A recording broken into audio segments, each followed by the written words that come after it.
করোনাকালের কবিতা lockdown, Syed Asaduzzaman সুহান।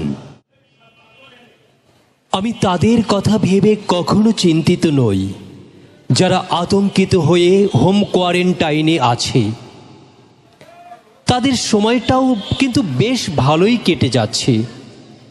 পায়ের ওপর পা তুলে টিভির পর্দায় মুভি কিংবা সিরিয়াল দেখে রোজ মাটন বিরিয়ানি খাচ্ছে, আর ফেসবুকে মিশিমিশি হাহুতাশ প্রকাশ করছে। আমি সেই সব মেহনতি মানুষের কথাই ভাবছি যাদের মনে করোনা ভাইরাস নিয়ে কোনো ভয় নেই।